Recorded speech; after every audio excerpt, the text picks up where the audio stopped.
Hey guys, Master50 here, and as I said I would, I'm coming to a quick review for you guys of Nymphomaniac, which I saw yesterday and I've only just got around to doing a review because I literally forgot that I hadn't reviewed it yet, so sorry about that.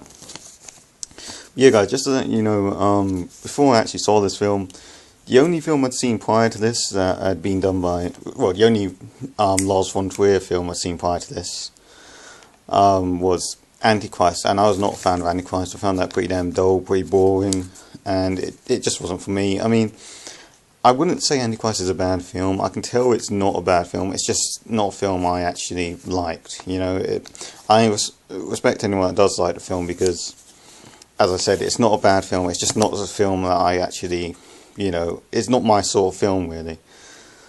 And yeah, so I couldn't really discount the film as a bad film purely because it wasn't reaching my taste, because I could tell it was a good film, if that makes sense. And another thing prior to making this review is I didn't know whether to review these in two parts or as one part as a whole, because as you know, as you would probably know anyways, this film has been split into two. There's volume 1 and volume 2, because if they kept it as one film, which was the original intention, it would have been 4 hours long. So yeah. In the end, I decided to review it as one complete film because it only makes sense that way. If I review them in two halves, I don't know, it's too much of a cliffhanger to leave, you know, the first one how it leaves off. It would be too much of a cliffhanger. It needs to go straight into number 2. It's not like a film you can watch one and then you say, oh wait, while I'm watching number 2 now. You should really just watch both in a row for it to make more sense to you. So yeah. Anywho, getting into the actual review. Now, story-wise, this is quite a ballsy film to make, to be honest, and I honestly don't think it should be. Because the only reason people have really found this to be, you know, such a controversial idea is because it's about a female sex addict. And, I mean, you're basically taking the idea of something like Shame, for instance. You're taking the concept from the film Shame and applying it to a female character. And Shame didn't have all that controversy about it, but this film has done, which, you know, it doesn't really, it's not fair. It's the best way to describe it, really. It's not fair. Okay, granted, part of that controversy may be due to the fact that this actually does have some real sex scenes in it, where, you know, you actually see, well, I would say you actually see penetration, but you only see penetration in one scene. The rest is, you know, for anyone that's worried about that, by the way, guys, anyone worried about the actual, you know, real unsimulated sex scenes, what you get in that respect is you get a very blurry and very brief shot of penetration, and that's like towards the end of the first film. And you get two shots of well, slightly longer, but still not by much, shots of a blowjob, and there's one of them in the first film, one in the second film, and finally you get a short scene of cunnilingus, which is, I think that's in the second film, I don't know. And that's all there is real sex-wise. So anyone worried about those sort of aspects of the film, you don't really have anything to worry about. That's not going to be a main part of the film. Honestly, it didn't bother me either way. I just wanted to see if the film was any good. And yeah, so storyline wise, it is a very unique concept. As I said, it probably shouldn't be, considering, you know, there's been a lot of films that have done this sort of thing with male characters, but it's like the first one to do it with a female character. And the storyline as a whole is very well done. It's extremely well made and extremely, I don't know if this is the right word to use it, but extremely enjoyable and extremely compelling. And yeah, I felt the storyline was very powerful, actually. There's a few aspects in it that I felt slowed down a bit and didn't need to be there. And a few elements that, you know, just tended to drag on a bit and were unnecessary, basically. But as a whole, I felt it was pretty well done. Yeah, what was that? Anyway, sorry guys. And where was I? yeah, as I was saying, so for the most part, I felt the storyline was really well done, really well made, really compelling. And for a 4 hour long film, that is some achievement, you know. Um, but yeah, so damn, I lost my train of thought. But yeah, I felt the storyline was really well done. There's only a couple of elements I had a bit of a problem with, but that's, you know, mainly it wasn't due to the storyline. It's mainly due to something else, which I'll get into later.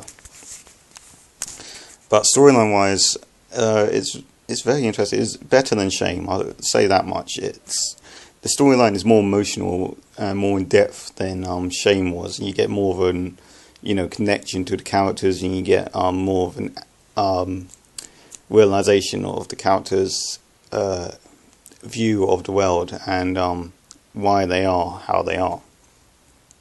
You know. So storyline wise, I'd easily give this film a 9.5 out of 10. I actually felt it was really well done. Character wise is where it falls down a little bit. The character of Jo, who is the main character, was great the whole way through. Really felt connected to her.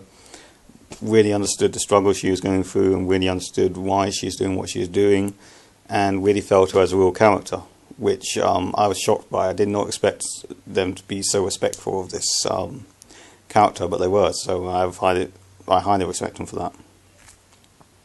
So yeah, she was great. Her character was great, and her character is played for I don't know how many years. Her character storyline is based through. There's a couple of characters I didn't feel were done very well. They're mainly Shia LaBeouf's character. I'll get into his acting later, but his character was a bit wishy-washy. Like at times he'd seem like a nice guy and you know, respectful towards Jo, main character. Then at other times he was complete prick. Then other times he was a psychopath almost. And like the very last scene you see with this character is very out of place, I found. So yeah, character wise it's a bit of a hard one. I'd probably say character wise it's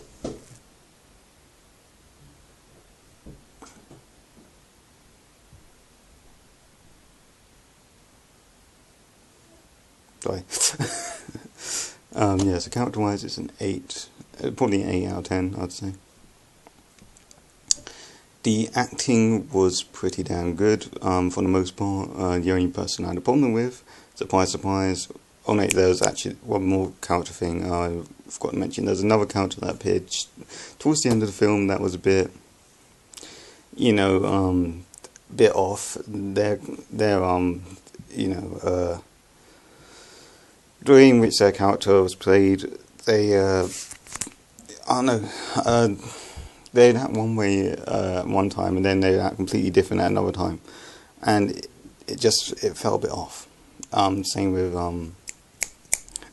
same with Shia LaBeouf's character.